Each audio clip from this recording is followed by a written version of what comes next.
all marketing is networking. If you're not networking in your marketing, if you're not truly connecting with people, you're not going to build a good business.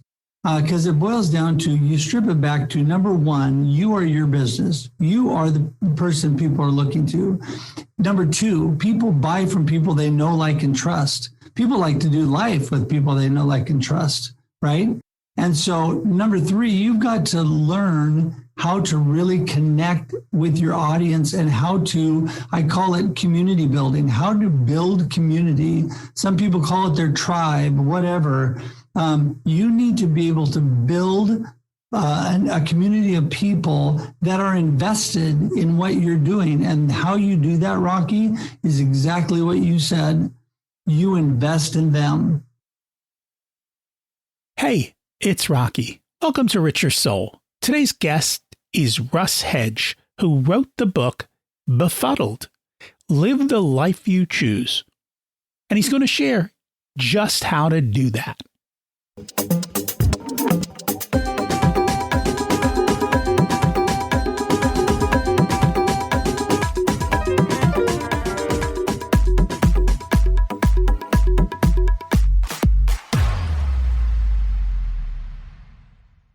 Imagine it's 12 months from now, and you've achieved your major life goals. How does it feel to be in the best shape of your life? To wake up energized, excited about the day? To have great relationships and friends who support you and propel you forward? How does it feel to have an excess of money, to be able to make the choices you want? To be fearless and open to trying new adventures? Imagine being connected to the universe and it providing everything you desire.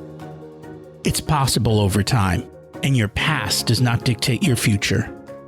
The only thing holding you back from this vision is you. It's time to take control of our thoughts and use them to our advantage.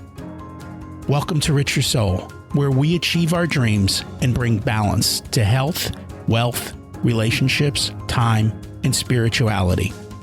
If you have not had a chance to listen to episodes 1 through 9, I encourage you to go back and listen to the framework behind Richer Soul and how to create the life of your dreams. You can also find all the show notes for this episode at richersoul.com. While you're there, you can sign up for a monthly email where I share the best articles I read this month, let you know about upcoming episodes, and share a little wisdom. You can also listen to coaching calls under the Coaching Calls tab. I also share the most interesting articles I read every week on Facebook at facebook.com/Richer Soul. And there's also a Facebook group where you can ask questions and interact with other listeners. Today's quote is from Darren Hardy. Don't wait for anyone's permission to be successful. Take it. Okay, if you need permission, I give it to you. Now, let's get moving on to success. That's what today is all about. But before we get to that, let's review last week's action step, which was to find your purpose and build your network. Guess what? We're going to chat about that today with Russ, and he's going to share his journey and insights, so you'll have more action steps that you can take as you build your ultimate life. I'm excited about spring. It's starting to get warm. We can get back outside into the sunshine. I hope by this fall, the world gets back to whatever our new normal is. I do love the convenience of Zoom, though, and I look for that to continue as we move forward because it saves so much time. I'm excited about getting back to in-person events as well, but I got to tell you, they suck up a lot of time, and so I'm going to have to figure out how to balance those two together.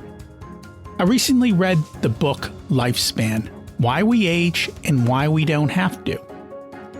I'm looking forward to slowing down aging and living a lot longer. As I look at Warren Buffett, I realize he only had $1 billion when he was around my age. With time, I can really compound that wealth, and I get to enjoy the next 40 plus years. As a matter of fact, I'm constantly looking at people who are 20 years ahead of me, listening to where they were when they were my age, and also trying to figure out how to thrive as I age. And I've got to tell you, I'm hearing a lot of great stories, and I see that I'm already well ahead of a lot of people, and I'm in better shape now than they were then. So I'm doing the right things. And that's the bottom line. Prepare today for the next 20 years, and the next 20 years will be phenomenal. Today, we've got on Russ Hedge, who's a positive force in today's busy, hectic, and often negative business environment. He's a master connector working in marketing and sales for over 30 years. He's been recognized as a top salesperson in multiple industries for his skills in networking and connecting. He's also a licensed minister and has served in worship ministry for over 30 years. Russ loves to encourage, inspire, and make other people smile. He's been married to his beautiful wife, Leah, for almost 33 years and has 2 adult kids and a daughter-in-law. His goal is to add value to people by encouraging and helping them to live a more engaged and positive life. Russ lives each day with a positive attitude and is passionate about life. Let's meet my friend. Welcome to Risk Your Soul, Russ Hedge. It's great to have you join us today. Thank you, Rocky. So good to be here. And it's so good to have you on, and I'm excited to learn from you. We like to start at the beginning. What was it like when you were growing up, and how much did your family and school teach you about money?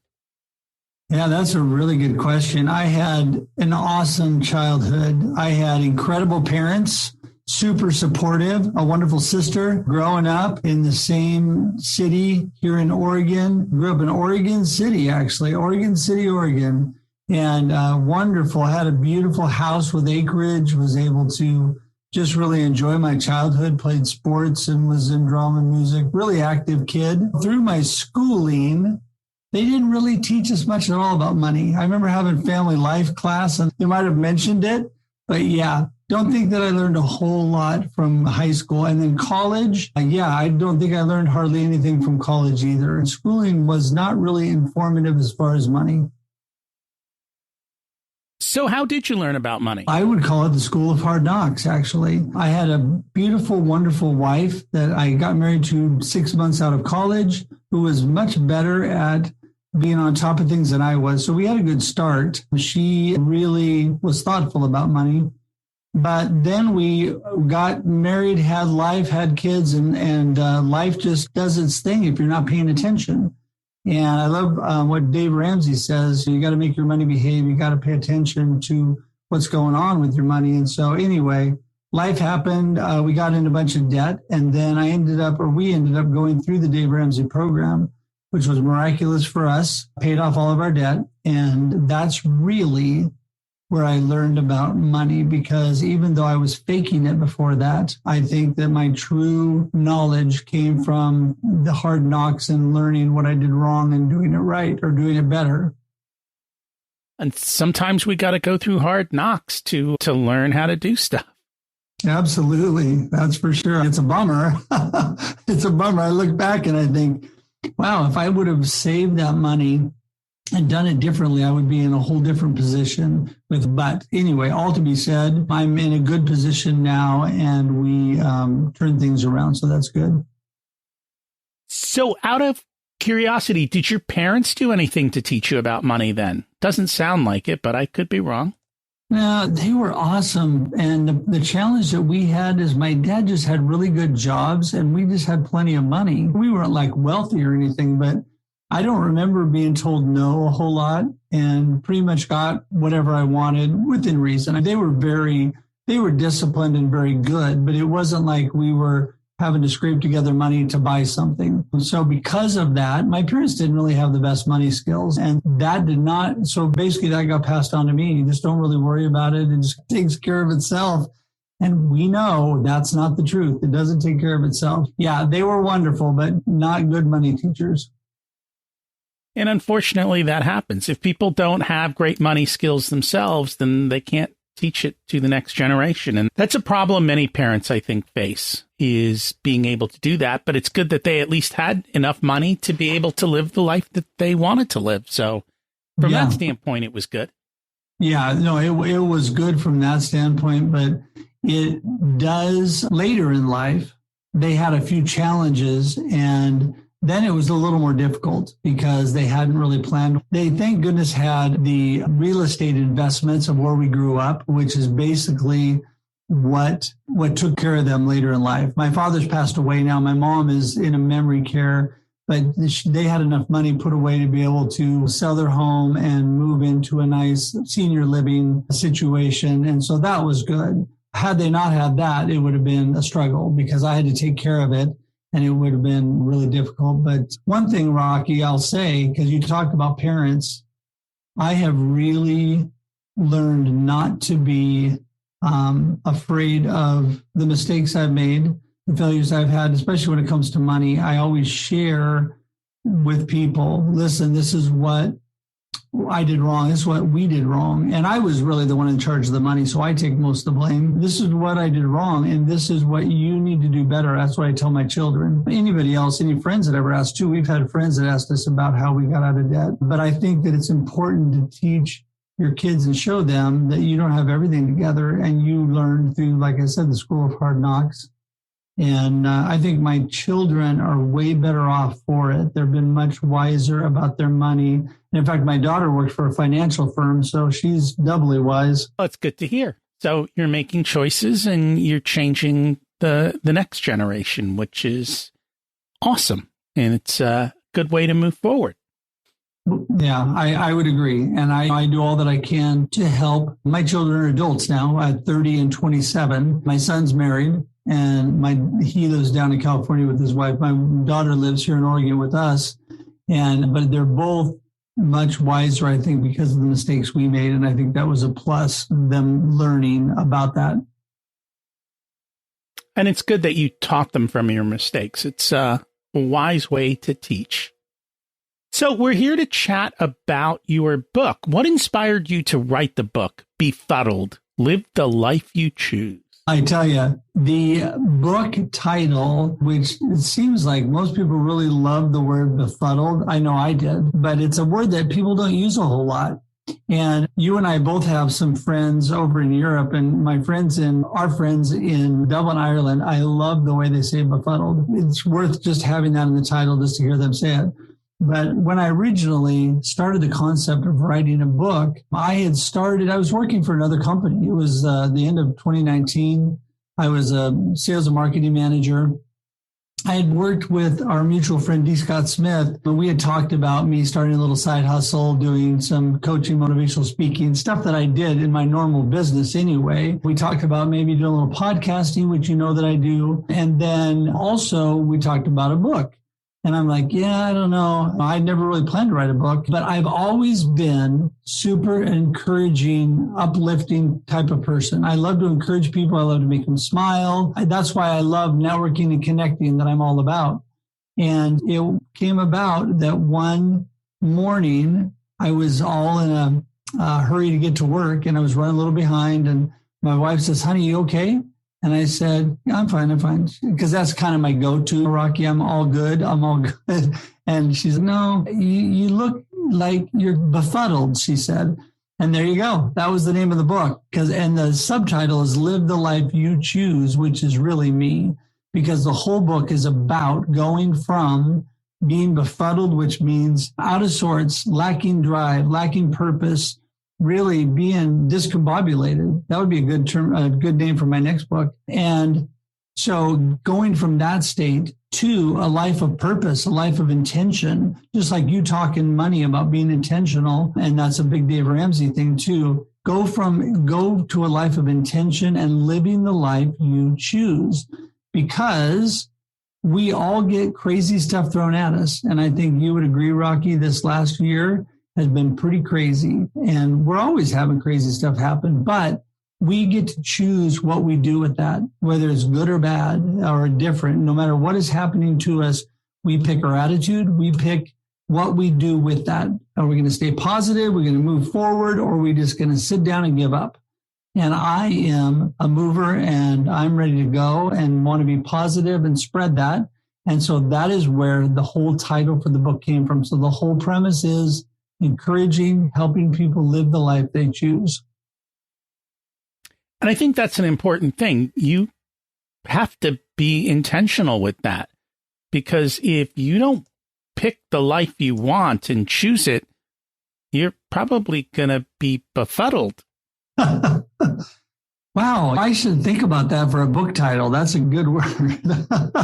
Yeah, it's interesting because the first 3 chapters in the book are fighting through the noise. And really, it's interesting because most all of this book was written during COVID. However, the basic outline that I put together for the book and the first couple chapters for sure were titled before COVID happened. I was already dealing with people that were struggling with life, struggling with purpose, just in everyday life.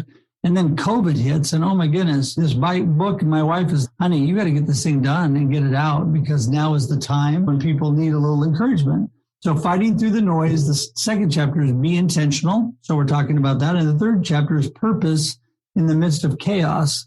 And those basically, really in a nutshell, describe the book. Because right now in life, there is so much noise. This last year, besides COVID, we had social unrest. We had in Oregon, we had fires and crazy natural chaos.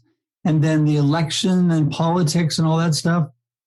Doesn't matter where you stand on any of that. It's a ton of noise. It's very distracting, very befuddling.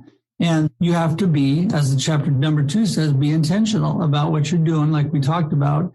And then number 3, like I said, is find purpose. What is your purpose in the midst of the chaos, in the midst of everything going on?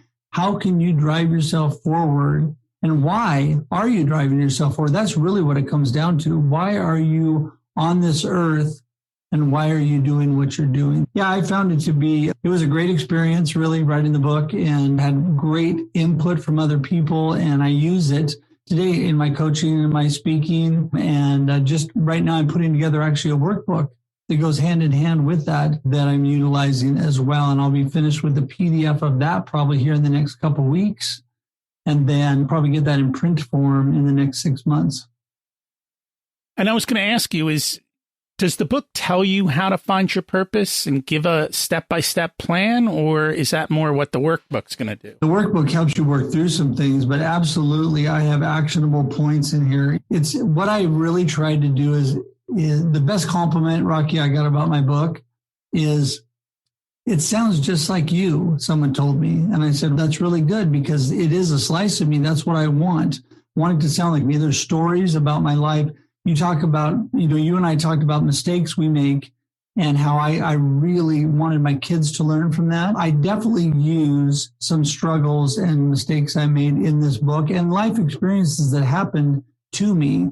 And in this book, it talks about, how I was lost in the noise in college, especially I went to Oregon State University and I really was lacking drive and purpose and having a struggle. So then it gives some ideas of how you can start your day off good, how you can develop a good routine in your day, and how you can work towards building and putting together a good purpose and a life direction that's going to get you moving. And that's number 1. It talks about things you can do if you are befuddled.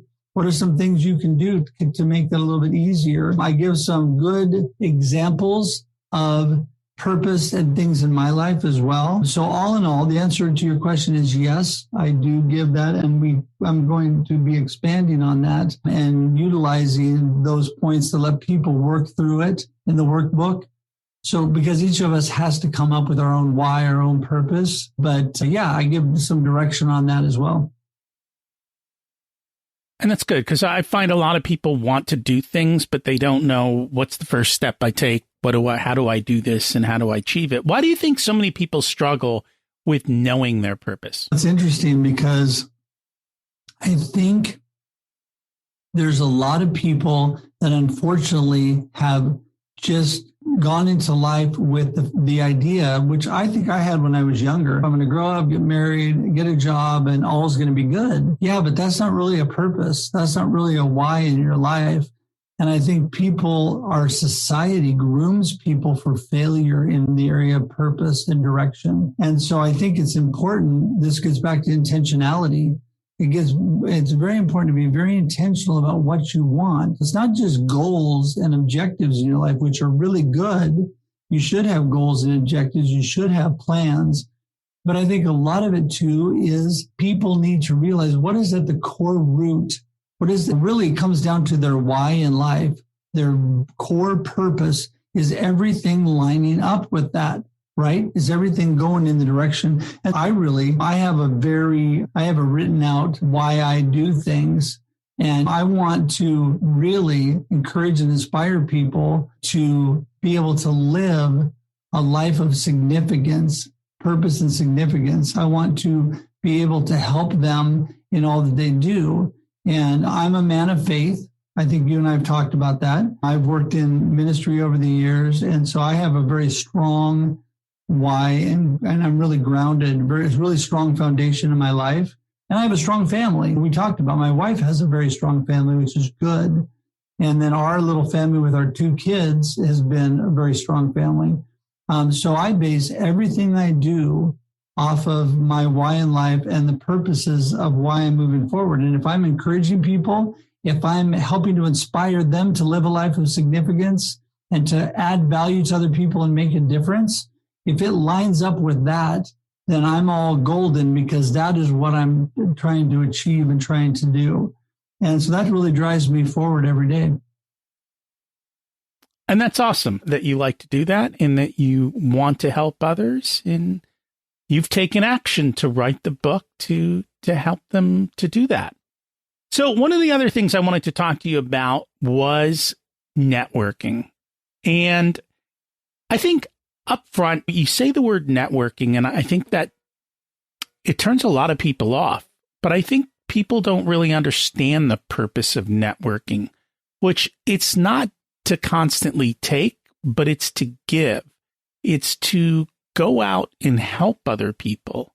What does successful networking look like to you? That's an excellent question. And because we have talked many times about this, I'm all about networking and connection, and really connection is what it's all about. So when I first started in business, of course, I'm in sales and marketing. And so I am naturally getting into networks of people. It's always been interesting to me what negative connotations network marketing has nowadays. A lot of it because I think over the years, pyramid schemes and all kinds of stuff gave everybody a sour taste. But the real truth of life is all marketing is networking. If you're not networking in your marketing, if you're not truly connecting with people, you're not going to build a good business, because it boils down to, you strip it back to, number one, you are your business. You are the person people are looking to. Number two, people buy from people they know and trust. People like to do life with people they know and trust. And number three, you've got to learn how to really connect with your audience and how to, I call it community building, how to build community. Some people call it their tribe, whatever. You need to be able to build a community of people that are invested in what you're doing. And how you do that, Rocky, is exactly what you said. You invest in them.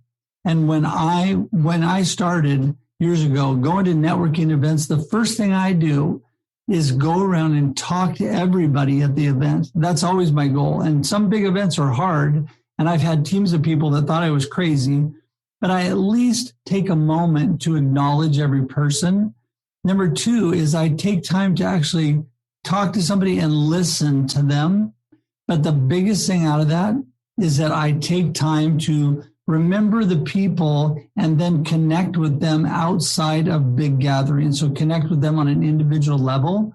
And when you do that, when you really connect with people on an individual level, that's when networking really takes shape. That's when really the benefits of networking with people, whether in your area or around the world, as we're doing nowadays, really is a benefit for everybody. And by building that know and trust part of your business, networking is really what propels people forward.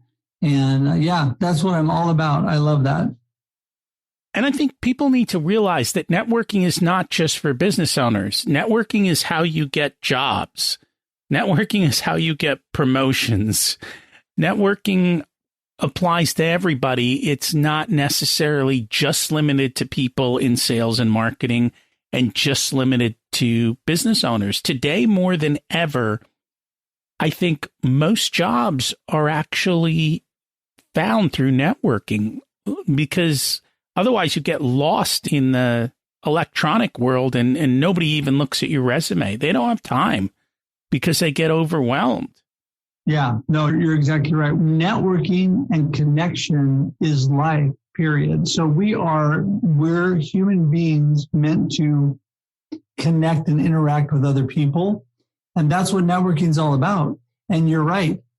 Almost everybody that I have hired over the years, I've been a sales and marketing manager for years, and almost everybody that I've hired over the years has come through networking. Very few, there's been a few, but very few have come through ads or outside of people that I know, because you can really get a good feel for a person as an employer when you have people in your network that can give you firsthand knowledge of those people.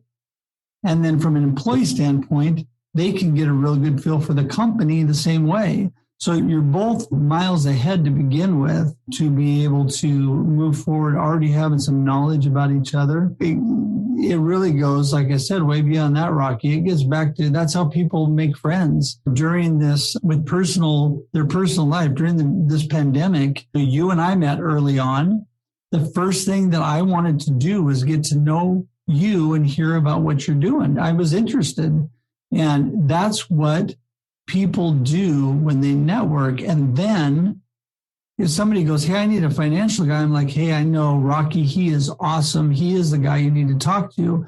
Then people start helping each other, and then networking really takes off. And then suddenly you've got what I call core advocates, people that are really advocating for you because they're invested in you and they care.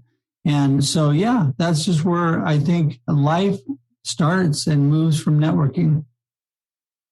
And that is so true. So are there some principles that you can share on how to network and connect? Oh, absolutely. It'd be shock of all shocks that I just happen to have a few of those in my book. And I have 5 steps to connection. And I think really when it boils down to it, like I said, networking is all about connection, right? So it's really important to me. And so I put these out. The first step that I always tell people is start. Sounds so simple. Yeah. People tell me, I know that. Then I ask them, why aren't you doing it? I'm planning, and I'm going to get started in a few weeks or next month or next year, whatever. And I find that people muddle around, they plan, they worry, they fret, they think about what they're going to do, they replan, they re-worry, they refret, and they just never get started in so many areas. And so that's the number one thing. Start and move forward. Now, the number one principle in my business, I don't know if it's the number one principle, but really way up the list of things is to get started even when I don't have any clue what I'm doing. And it sounds like, really? No, it's true. I had no idea how to do podcasting. I had no idea how to put my finances together. I had no idea to do all these things at one point in my life. I had no idea how to do live streaming, how to write a book. But what I've done is I started, and then what I do is I get people that do have some idea what they're doing in my corner that can give me some advice. I move forward and I learn from my mistakes as I go, and I keep putting it together. So starting, so critical. Number 2 would be focused. You got to be really intentional about what you're doing. The intentionality keeps coming out because it's so important, I think. And you got to focus and really be laser focused on what your plan is. For if you're going to connect with somebody, be focused. Where are the people that you want to connect with? You need to go where they are, number 1. Who are the type of people you want to connect with? You need to find those people within the area that you're connecting, where you're networking. There's so many things that are important when you're on focus. And then what are you going to do with that connection? Number 3, be real and be friendly. That sounds real simple, but it's true. You just got to be, people want authentic people, authentic and real people. So that's so critical, and friendly people attract other friendly people. Add value to the others, I always say. You got to be present, ask questions, and listen. One of the toughest skills, Rocky, that none of us really do as well as we should. Some people are better than others, but they teach us speech and communications and all these things in school. And I was a communication major in college, but very few classes or teachers ever go over listening. And the old adage, we have 2 ears and one mouth, so we should be listening twice as much as we're talking. And you can tell I'm a good talker, so that's something I've got to work on all the time.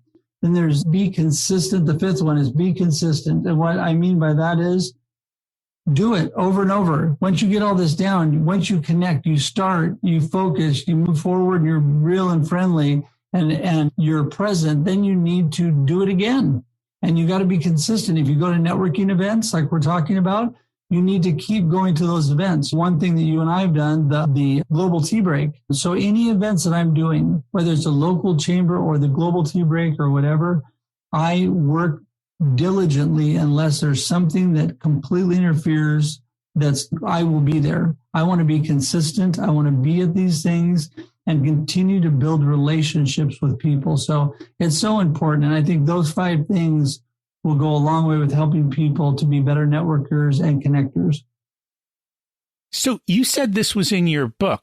This was in the Befuddled book. Yep. It's in chapter 2, talking about being intentional. And within being intentional, I'm giving thoughts of what I do and how people can connect with others and be intentional with their life, because I feel that is a step in making, when you connect and when you network with others, it pulls you out of your befuddled state. It pulls you out of your lacking purpose, because then you're active. And we know that active people are engaged, and engaged people are usually full of purpose and doing a whole lot more good. Makes sense. I wanted to figure out where the connection was between finding your purpose and networking. Yeah, because we were talking about how the entire book is not about finding your purpose. That's an overriding theme. There's a chapter on that purpose in the midst of chaos. But it's there to help you live a more engaged and fulfilling life, and then help you find your purpose, be intentional, and move forward and do good things. There's obviously a lot more in this book, but it's a really good roadmap to help people. And it doesn't mean that everybody's going to do it the way I do, but it gives people direction, and it gives them encouragement that it can be done. Just like Dave Ramsey did for me with my finances, gave my wife and I encouragement, and gave us the thought mindset that we could actually get out of debt and do it. And so that's a good thing.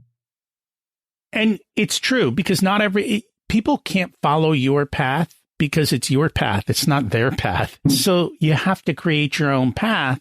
However, you can learn from others and figure out what parts of it work for you and what parts of it may not work for you, and then model it into your own path and figure it out. I know one of the other things that you like to do is motivational speaking. Can you share a little bit about what you do and why you do that? Obviously, we can go all the way back to my why and my purpose in life. I love to encourage people. I love to motivate them to make a better life for themselves, live the life they choose. And I have always, through the years, spoken and taught and done things, being in sales and marketing, being a sales and marketing manager, being involved in community organizations that would ask me to come speak, and just doing my own speaking. And it was natural for me. Obviously, don't laugh, Rocky. You can tell I don't have troubles on the speaking part. Yeah, and what I like to do is just get up and really encourage people. I used to teach a lot of classes with the company I was with last, and I would always work in a little motivation at the front end, because these were classes to insurance agents. I don't need to explain all about that, but a lot of the material was dry. So I would do a lot to liven it up, to make it more interactive. But I'd always start off with 20 minutes of motivation, and they really love that. And yeah, so I have just really enjoyed being able to do that. I do everything from workshops. When I'm online, of course, this year has been a lot different. Most of it's been via Zoom or online. So I've talked to groups of real estate agents. I've done workshops for chambers. I have worked with different businesses motivating their people. And yeah, I would like to do a whole lot more of that. This year, I didn't do nearly as much as I would like. And that's something that I really love to do because I get really energized in talking to people. And so I enjoy that a lot. That's why I think I've done, Rocky, all the podcasting with Marketing with Russ, aka #RussSelfie. And I've done the live show, The Experience of the Life You Choose, those two things. The live show is really cool because you get to engage live with people as you're doing it. That's been a ton of fun. But yeah, I think that's why I've included those as well.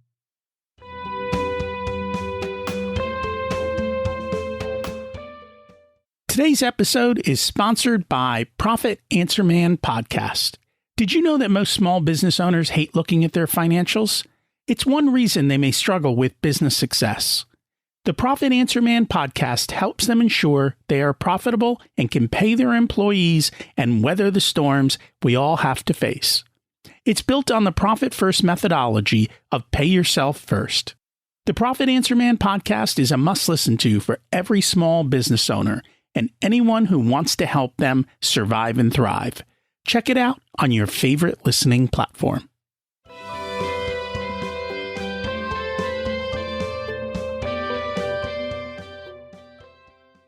So what do you do on the live show? We get the live show right now. We have 2 guests per show. And D. Scott Smith and I began that. Our first show was it was in December. So we did a kickoff just to let everybody know it was coming. That one actually had, I think, 6 guests on it. We had a group from the Global Tea Break. Actually, we had a bunch of our friends out of Dublin, Ireland, and Jim Fuse out of Atlanta, Georgia.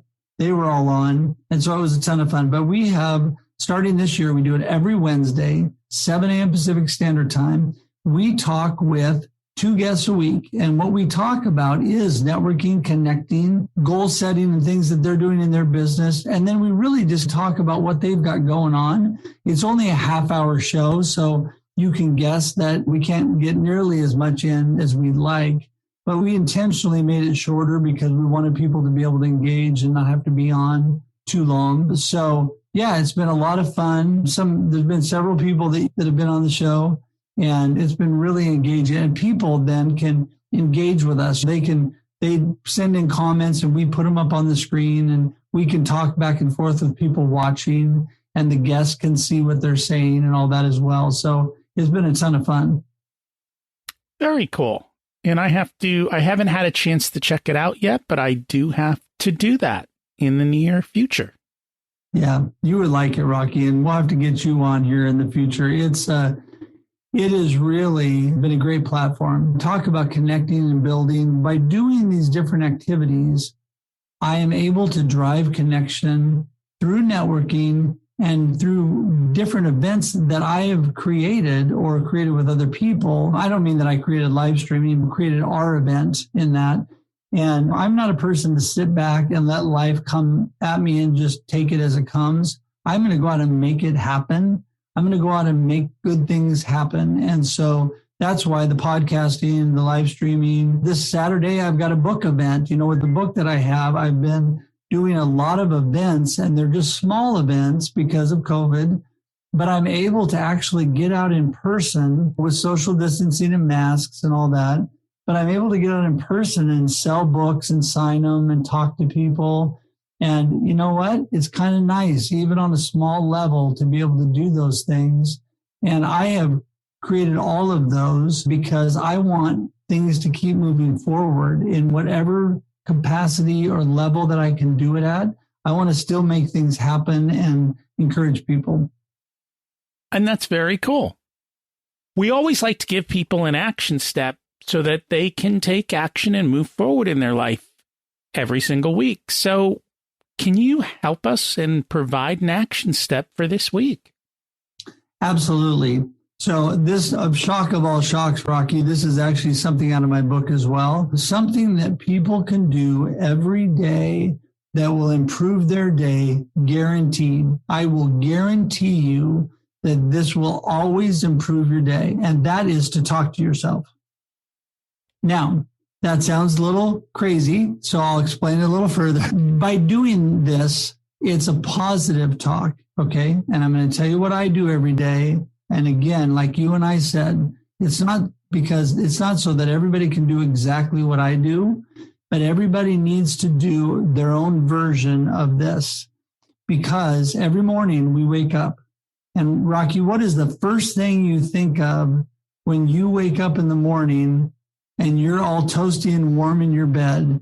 What's the first thought in your head? I'm usually thankful that I'm in a wonderful bed and it's nice and toasty. So I thank God. Hey, I'm awake. Life is good. This is amazing. Okay, so that's awesome. That is so great. And you are the exception, though, because most people, the first thought is they don't want to get out of bed. They don't want to start their day. That's what most people are thinking about. Oh, I'm excited for my day. So a lot of people are warm and toasty. They don't want to get out. But also everybody wakes up, or most people, with the worries and concerns of the day ahead in their head. So they're already anxious. They're already worried, and they're a step behind to begin with. So what I learned years ago is to start talking to yourself and do exactly what you said. There's 3 steps I give in my book, Rocky. And the first one is exactly what you said. And most people don't do it. To be really thankful for what you have. And I should have known, you're an awesome person. I should have known that you would have been positive in the morning. But most people, not being that way, you start off and you're thankful. I always say in the morning that I'm thankful for my beautiful wife. I'm thankful for that God has given me another day, and then I'm ready to go. And number 2, I say, I've got this. And what I mean by that is I can do it. I can do this day. I have the talents and the abilities God has given me to move forward. Number 3, I say today is going to be awesome. And I had a couple of friends that I was talking to, and they're like, yeah, I can't say that. I said, it's fine. You don't have to say what I say, but the reason I do that is to shape my mindset so that I'm already thinking positively. I'm shaping my mindset, so I'm already starting the day off and on a good foot. So that I do that every morning, Rocky, before I get out of bed, without fail. So then when I get out of bed, I'm already have a positive mindset. Now, my kids used to love to kid me. Everything is not happy, Dad. And I said, no, I realize that. And when we go out in our day, are negative things going to happen to us? Absolutely. Are bad things going to happen? You bet.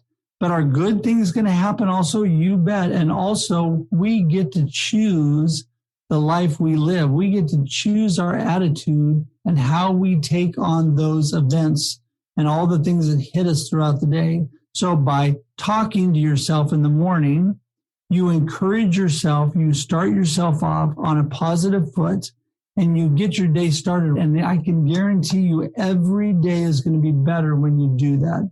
Doesn't mean they're going to all be great. It just means every day is definitely going to be better because you're going to be filtering everything through your positive filter. And yeah, that would be my encouragement to people every morning to get their week started off. And I think that's a great action step. And the reality is, I think more often than not, days go downhill. They don't go uphill. So if you start off at the top of the hill, it's a lot better than if you start off at the bottom of the hill. No, I couldn't agree more. And it is just perception is so important with life. And if we perceive things are going to be good and that things are not too bad, then it's always a better hilltop experience, like you said. The first words out of my mouth, Rocky, I'm wired this way, and not everybody is. I get that. Not everybody starts the same way I do. But every time somebody tells me something horrible and negative, the first thing out of my mouth is, the good news is we're still alive, or the good news is we have a whole day ahead of us to change things. The good news is, whatever, there's always good news, even in the midst of bad things happening. So I think that's so important to frame your mindset that way. So very true.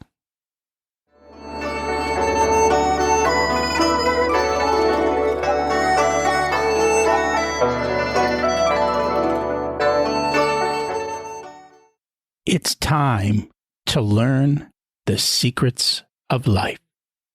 What's your secret to living an abundant life? I would say the secret is a good mindset. That's really interesting. You asked me that question, Rocky, because my word for this year is abundance. And I think when you live in abundance in your mentality and your mindset and your thought, that you are always going to be better off because you realize there's so much opportunity and possibility all around us.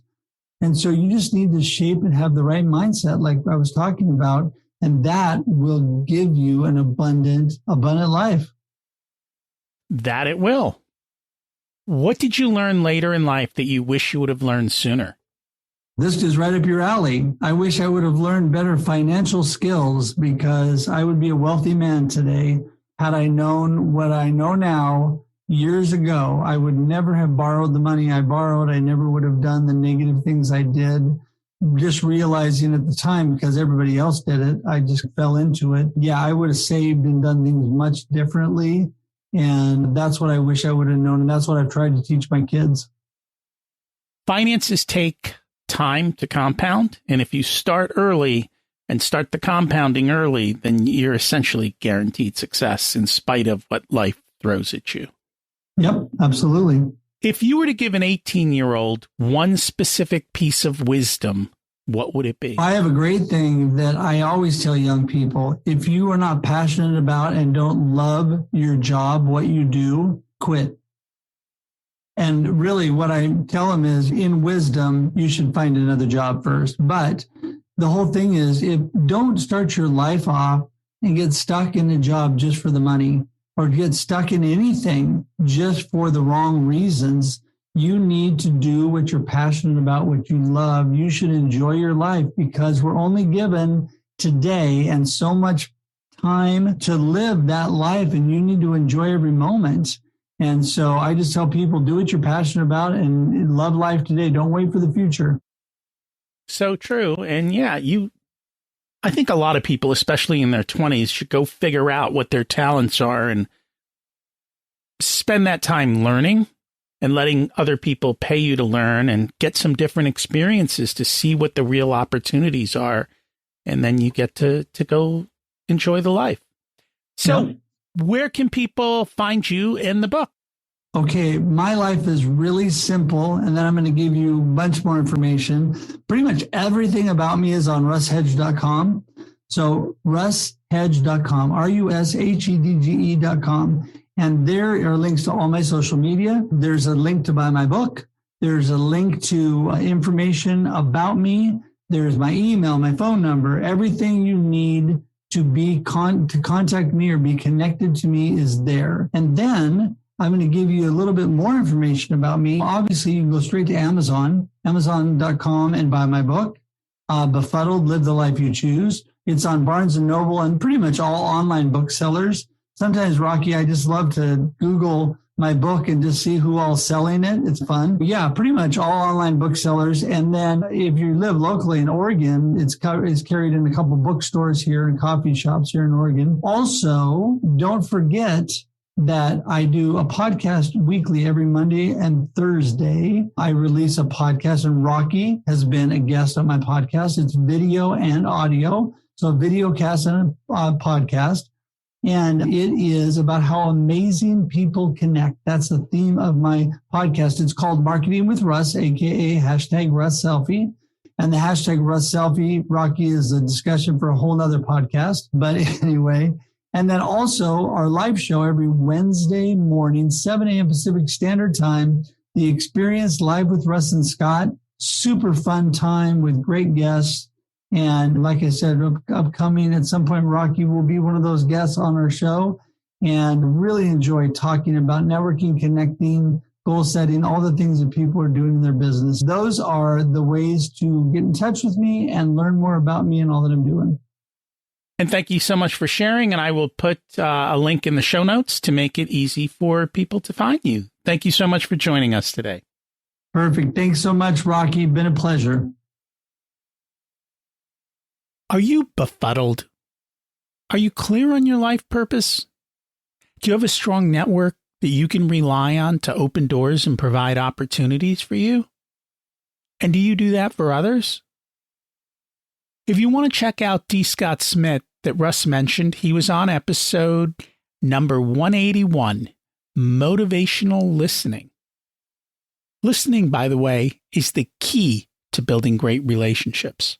I encourage everyone to have clarity in what you want, build the networks with people around you to help you achieve it, and then create harmony in your life. I hope our episode today helped you to get one step closer to that goal. This week's action step: every day, talk to yourself in a positive way the moment you wake up. As you know, I do this. How you start your day sets the tone to make sure it's a great one.